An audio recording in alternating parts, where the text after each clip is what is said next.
They are very beneficial to your relationship, and I'm going to go through some of the benefits they offer us in relationships. The first one is they give you the opportunity for your children to get to know their family, to get to know their grandparents, to get to know everybody's family, the daddy's family and the mother's family.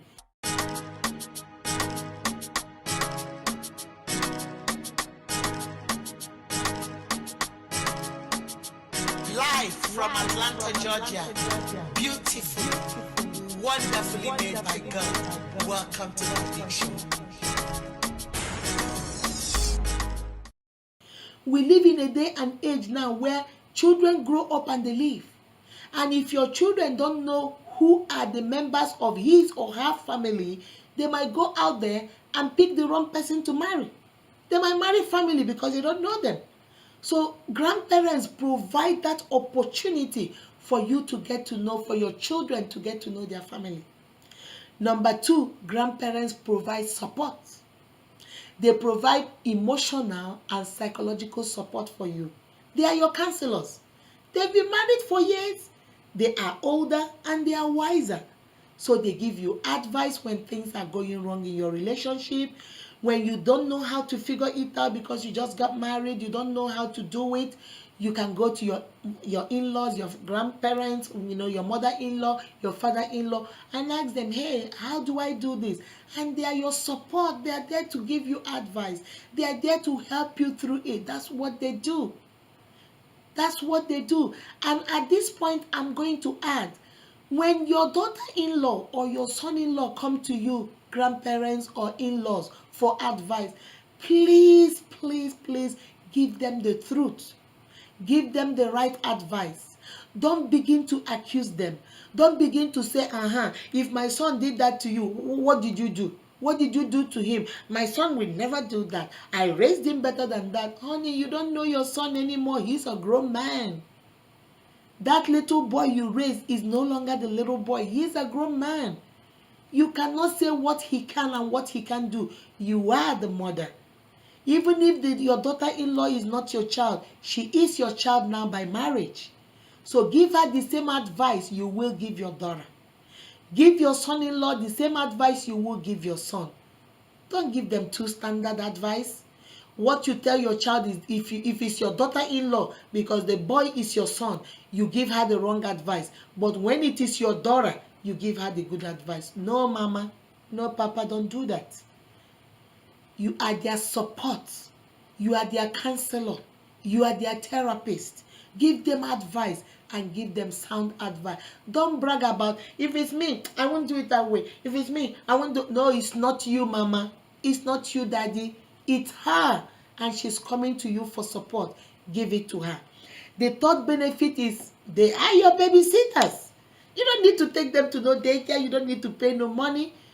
Most grandparents love to have their grandchildren around.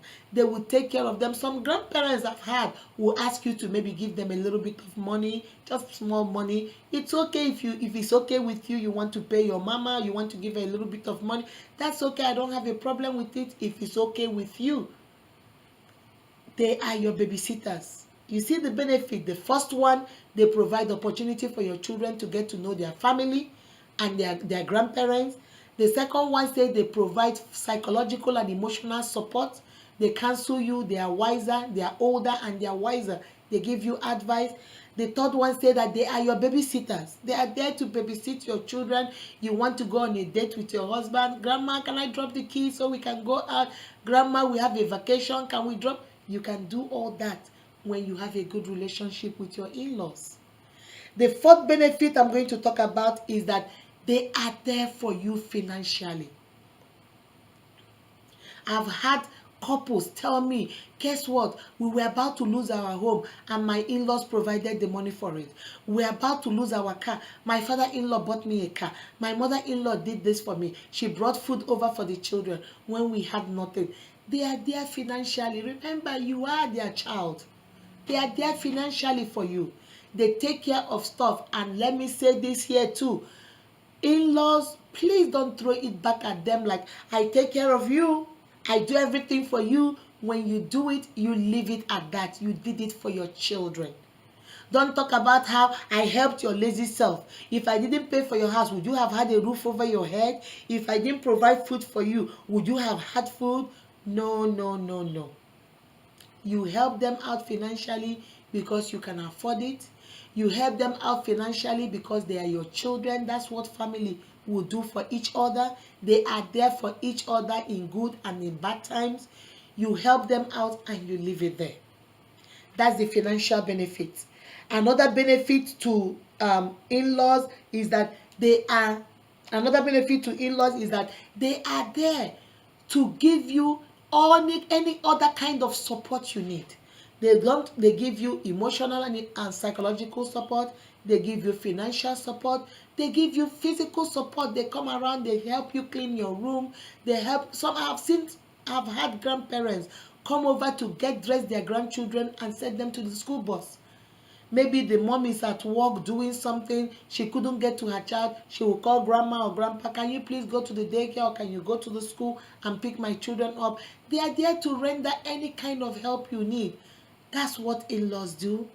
They are there to build. They are there to edify. They are there to help you, set you up. They are there to motivate. They are there to encourage. They are there to inspire.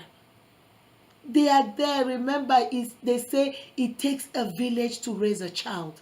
They are there to help you raise your child. Because sometimes, we young folks, so young parents, they don't know how to raise a child. They don't understand what we mean by spare the rod and spoil the child. But grandma is there to say, that's a nut. You don't do that, baby. You don't do that. You don't act like this. That's what grandmas do. That's what grandpas do. That's what your in-laws do. They are there to help you raise your children. Now that we have talked about the benefits, I gave you about 6 benefits of in-laws. I will not go any further without saying that some of these benefits, some in-laws abuse it. The reason why I decided to do this video is because I received several emails from some brothers, from some sisters. A sister wrote me and saying that the problem she's having is that her in-laws barge into her house. They don't tell her when they are coming, and they go straight into her husband's closet, who is their brother, and they take whatever they want. They don't even ask her. They don't tell her about it. And when she says anything, they say, after all, it's my brother's house. After all, it's my brother's money. A brother wrote and said that the mother-in-law is always putting him down, calling him good for nothing, saying he won't amount to anything because her daughter makes all the money and he doesn't make money, so he should move out of the house. I'm not even, which one? I have a lot of them. I have this high emails, people saying this and that. Now let me talk about that. Mother-in-laws, I just told you, you are a blessing. You are there to motivate. You are there to inspire. Mama, Papa, you are not there to destroy. You are not there to tear down. You are not there to mess up. You are not there to destroy what your daughter built or what your son built. Why would you go what you know you wouldn't want somebody doing to you or doing to your daughter or doing to your son? Why would you do it to another person's child? Because they are married to your son or married to your daughter? Why would you treat her like she's an outsider? She is your daughter. He is your son right now because of marriage. You cannot go about telling your son, oh, she's lazy, kick her out, she's useless, she's not a good mother. Why would you do that, Mama? Why would you do that, Daddy? If she's not doing the right thing, remember, you are there to be her support. You help advise her, you help correct her, and you help teach her. You're not there to make fun of her. You're not there to tell your son to divorce her. You're not there to tell her she's not part of family. There was one email I received where the sister wrote and said whenever they gather for family meeting or whenever her husband's family are discussing anything important, they will always tell her to step out of the room. Hi, Mama. Hi, Papa. Why would you do that? She is your daughter. She's married to your son. Why would you send her out of the room and tell her to go, and then later you tell her to come back and join the family? What is she? Is she an outsider? Is she a stranger? She is the mother of your grandchildren. She is the wife of your son.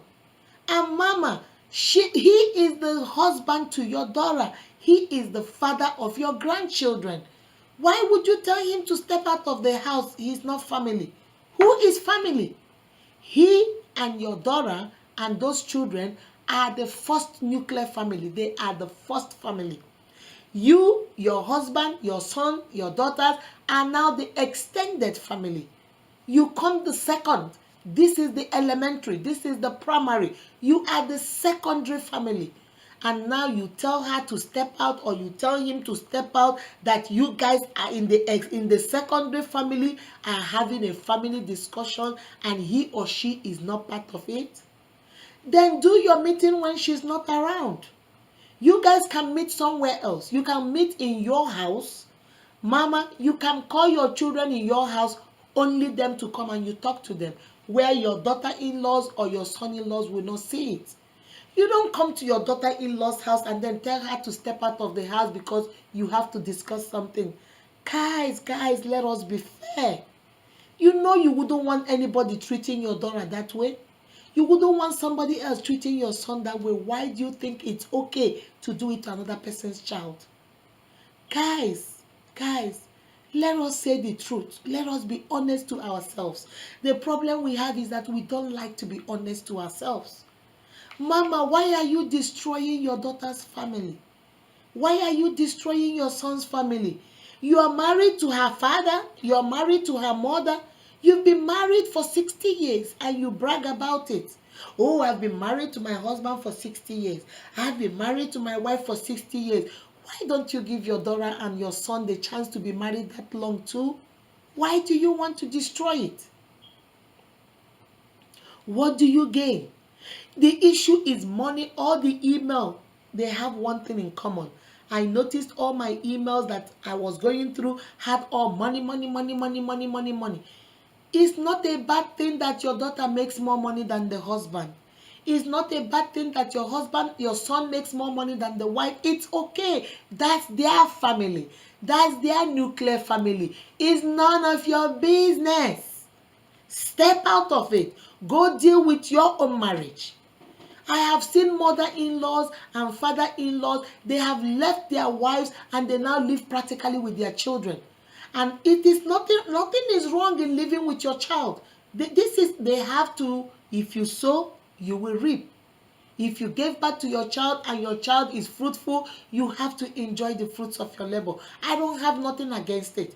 But if you're going to enjoy, but you have to put the husband down or you have to put the wife down, mama, you don't need to enjoy. You need to get the stepping. You need to leave. You have had your own marriage. Some of these mothers have been married for 40 years. You have enjoyed your husband. Why won't you give your daughter and your son a chance to enjoy the same thing you enjoyed? You had a blissful marriage. Give them a chance to enjoy the same thing. If you want to live with your daughter, you want to live with your son, it's okay, mama. Live with them. But remember, you are supposed to be a blessing. You are not a curse, mama. You are not a curse, daddy. You are there to bless them. Like I said, you are there to be a support to them, emotional support. You are there to be a psychological support. You're there to be a counselor. You're there to be a babysitter. You're there to provide opportunities for them to get to know their family. You are there to give them financial help if they need it. You are there to be a shoulder for them to lean on. You're there to be an advisor because you're older and you're wiser and you talk from experience. These are the things you're there to do. You're not there to destroy. You're not there to instigate for them to go get a divorce. You're not there to say he's a good-for-nothing man. You're not there to say the children are not being raised. You're not there for all that. You are there to support. It takes a village to raise a child.